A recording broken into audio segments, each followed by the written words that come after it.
Hello everyone. तो आज हम बात करने वाले हैं natural vegetation and the wild life class 7th का चैप्टर नंबर 6। ठीक है, सबको पता है कि नेचुरल वेजिटेशन मतलब क्या होता है कि जिसके अंदर प्लांट्स को ग्रो किया जाए naturally without the human interface.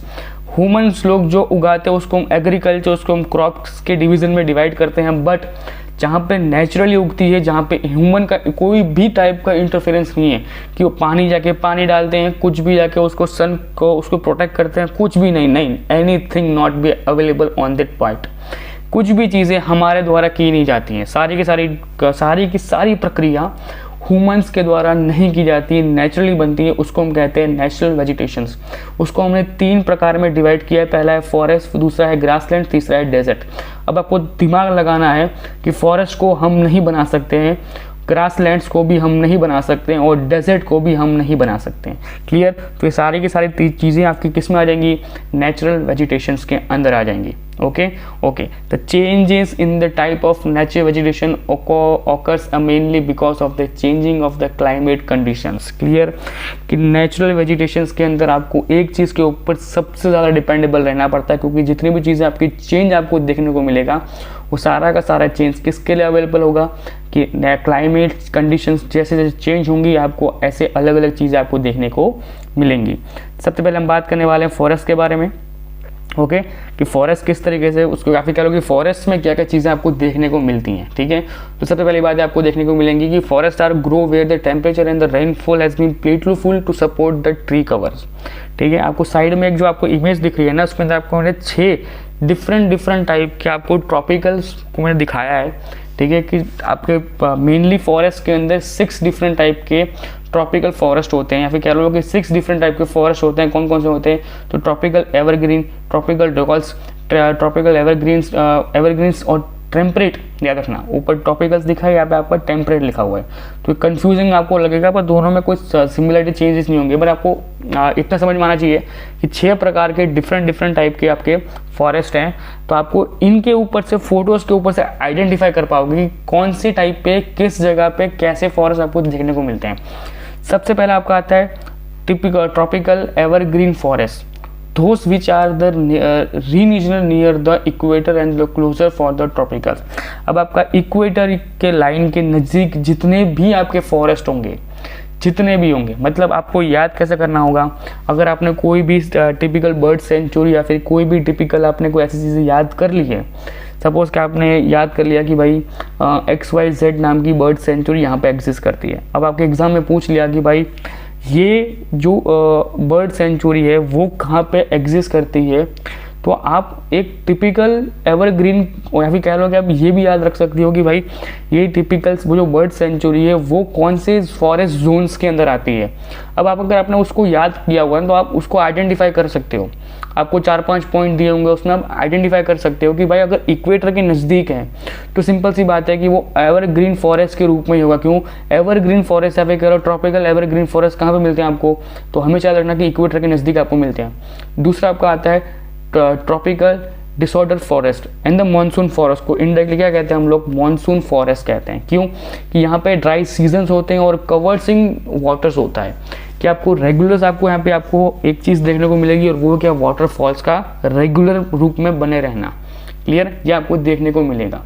अगली बात करते हैं आपका temperate evergreen forest are located in the mid latitudinal coastal regions. समझ में आ गया? आपका मिड लैटिट्यूडनल कोस्टल रीजन्स के आसपास के एरियाज के अंदर आपको देखने को मिलेगा। अब आपको ये पता करना होगा कि लॉन्गिट्यूड लैटिट्यूड्स के अंदर क्या डिफरेंस होता है। मैंने उसको आपको ज्योग्राफी के चैप्टर नंबर 2 3rd क्लास 6 में मैंने आपको पढ़ा दिया था।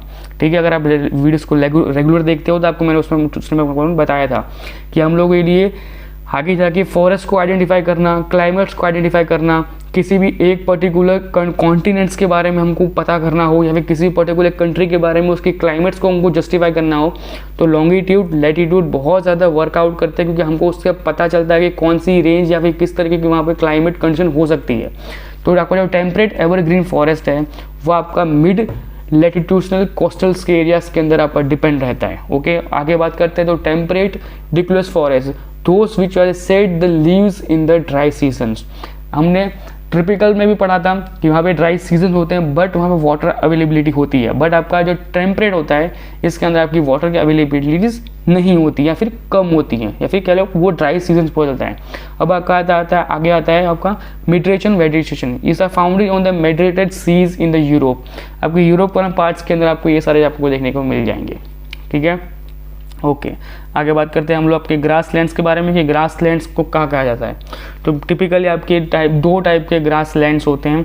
आपको इतना याद रखना है कि जो ग्रास लैंड होते हैं वो बड़े बड़े मैदान होते हैं, बड़े बड़े घास के मैदान होंगे जो आपको टिपिकल बहुत कम देखने को मिलते हैं, पर आपको कहीं भी देख जाए ना तो उसको हम कहते हैं, टिपिकल भाषा में क्या कहते हैं, ग्रास लैंड्स कहते हैं।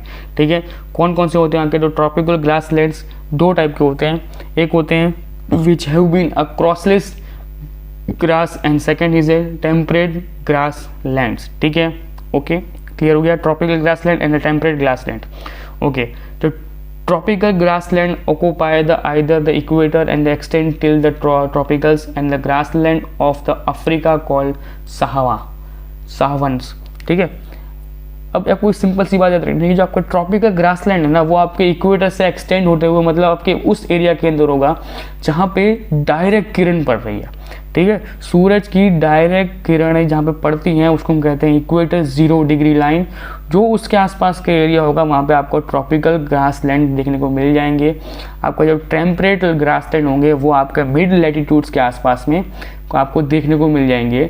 Usually they are the shortest hair, मतलब कि वो हमेशा अपने एरियाज़ को शॉर्ट रखते हैं, वो बड़े बड़े मैदानों के अंदर फैले हुए नहीं होते हैं। ओके, आगे बात करते हैं जो 3 बुशेस। अभी आपके बुशेस होते हैं ये मोस्टली आपको देखने को, आपको सबको पता होगा, आपकी साइड में पिक्चर आपको दिख रही है। इस पिक्चर में आपको जो वो होते हैं ना कांटे वाले टाइप के आपको दिख जाते होंगे पूरे एरियाज़ के अंदर। तो यस, वो बेसिकली कहाँ पे पाए जाते हैं? तो वो बेसिकली आपके ड्राई और एकदम डेजर्ट वाले एरिया के अंदर। कह रहे हो कैक्टस देखें आपने, तो कैक्टस से भी छोटे होते हैं, पता है आपको, जो खाली इसमें कांटे होते हैं और कुछ नहीं होता, राइट। वो टिपिकल टाइप का सिचुएशन हो जाए ना तो उसको हम कहते हैं ब्रशेस। ठीक है, ओके। और ये बुश टाइप को कहाँ देखने को मिलते हैं? ड्राई डेजर्ट के अंदर देखने को मिलेंगे। Okay, tundra forest. ठीक है, अब देखो ये जो आपका है ना ये टिपिकली आपका हमेशा पोलर एरियाज़ के अंदर आपको मिलने को सिचुएशन मिल जाती हैं। क्यों ये पोलर एरिया के अंदर आपको मिलती हैं? क्योंकि यहाँ पे आपको वेजिटेशंस या फार्मिंग या क्रॉप्स की एग्रीकल्चरिंग सब कुछ आपको एक ऐसे एरिया पे करनी होती है। आपका लिविंग एरिया इतना सिक्योरली शॉर्ट होता है कि आपको इसी छोटे से एरिया के अंदर आपको अपनी लाइफ को गुजारना होता है। और ये मोस्ट ऑफली बड़े बड़े हिल स्टेशंस के अंदर होती है जहाँ पे कोल्ड रीजन होता है। याद रखना, मैंने पोल शब्द का यूज़ किया, मतलब north pole south pole type की सिचुएशन जिस जगह पे होगी उसको हम लोग तुंद्रा वेजिटेशंस के रूप में हम लोग उसको याद रखेंगे। और उसके अंदर आपको वही चीज़ें आपको बेसिकली याद रखनी है कि ये सारे एरियाज आपके टिपिकल कोल्ड एरियाज है जहाँ पे फार्मिंग करना सब कुछ करना एक हिल्स के ऊपर ही मेजरली पॉसिबल हो पाता है और कहीं पे आपको पॉसिबिलिटी नहीं कर सकते। ओके, तो ये आपका इस चैप्टर के अंदर सब कुछ आपका दिया हुआ है। बाकी आप उसको डिटेल में ऊपर से नीचे रीड कर लेना कि जो कुछ भी आपको डाउट लगेगा उसके बीच में अंदर आपको बहुत सारी चीज़ें और भी अलग अलग डिफाइन की हुई हैं। ठीक है, वो कुछ बच्चों के मैसेज देखे सर लेक्चर लंबा हो जाता है, जो मेन टॉपिक है उसको कवर कीजिए, बाकी हम उसको रीड कर रहे हैं रेगुलरली। तो मैं सोचा कि जब अगर रेगुलर बच्चे रीड कर रहे हैं तो फिर क्यों उन चीज़ों के ऊपर टाइम वेस्ट करूँ या फिर उन चीज़ों में टाइम को या फिर वीडियो को इतना लंबा क्यों करूँ जो आपके लिए पॉइंटलेस हो या फिर आपके लिए वो टाइम कंज्यूमिंग हो, राइट। इससे अच्छा कि आप उन वीडियो को ज़्यादा जल्दी देख पाओ। देखो अब पूरे के पूरे टॉपिक को इस वीडियो के अंदर समझना हो तो इस डायग्राम को समझ लो। क्या? नेचुरल वेजिटेशन 3 प्रकार से डिवाइड होता है, फॉरेस्ट, ग्रासलैंड एंड द शब्स। अब जो शब्स होते हैं उसके अंदर आपको टिपिकल वो आपको समझ आ जाएगा, वो पूरा कौन सा वाला पार्ट, वो ग्रासेस वाला, सॉरी वो जो कैक्टस वगैरह मैंने बताया ना आपको एग्जाम्पल, छोटे कांटे वाले पार्ट होते हैं वो आपका अगर शब्स के अंदर। अब आपके फॉरेस्ट के अंदर tropical, evergreen, tropical, disorders, temperate evergreen, temperate disorders, vegetations, conflicts, forest. ये आपके हो गए 1 2 3 4 5 6। क्लियर? ओके, आगे हम क्या बात करते हैं ग्रासलैंड के बारे में। तो tropical grassland, temperate grassland and the thorny bushes. Clear है आपको? ये आपका नेचुरल वेजिटेशन के बारे में पूरा का पूरा ब्रीफ इंट्रो कह लो या फिर पूरा का पूरा डिटेल्स के अंदर ये आपका चैप्टर कंप्लीट हो चुका है। आपके जो मैंने ऊपर जो जितनी भी चीज़ आपको इंग्लिश में लिखी हुई थी ना वो मैंने आपको समझाई नहीं है, ठीक है। बट आपका काम है उसको एक बार रीड आउट कर लेना, क्योंकि मैंने उन टॉपिक्स को कवर कर लिया कि जो इंपॉर्टेंट मुझे लगे थे, जिससे ये चैप्टर आपको इजीली समझ में आ जाएगा। बाकी के जो बीच के जितने पॉइंट्स है उसके अंदर और भी इंपॉर्टेंट चीज़ें दी हुई हैं, कुछ कंट्रियाँ, कुछ जगहें, इतनी स्पेसिफिकली डिफाइन करके दी हुई है जिनको आपको इन फ्यूचर आपके लिए काम लगेंगी। बट अभी के लिए इस वीडियो को हम लोग यहीं ख़त्म करेंगे। क्लियर? बाकी का आपको जो नेचुरल वेजिटेशन कह लो, फॉरेस्ट के बारे में, ग्रीन लैंड, शॉप्स, एनाकोंडास, ठीक है। अब देखो ये सब चीज़ें आपको है ना टिपिकली आपको ऊपर के जितनी भी चीज़ें थी ना वो आपको देखने को मिल जाएंगी। ठीक है। एक और चीज़, जो आपको ये 2 फोटोज़ दिख रही है ना, अब ये पहला आप ये देख लो, कौन सा है? World distribution of the tropical grasslands. अब ग्रासलैंड्स के बारे में हमने जो पूरी डिटेल्स में बात की, तो मैंने आपको एक चीज़ पहले बताई थी, कौन कौन सी? इक्वेटर, ट्रॉपिक ऑफ कैप्रिकॉर्न और ट्रॉपिक ऑफ कैंसर। इन बीच के जो पूरे रेंजेस है ना उसको हम कहते हैं मिड लैटिट्यूड। क्या कहते हैं? Mid latitudes.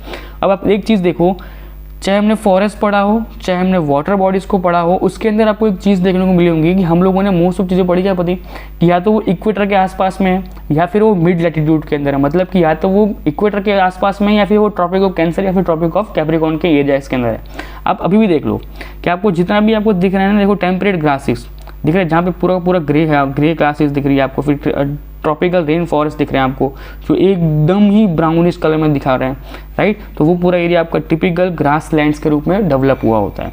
आगे बात करते हैं इंडिया की। तो इंडिया के किसने दिया हुआ है? तो ये आपका इंडिया का जोन है।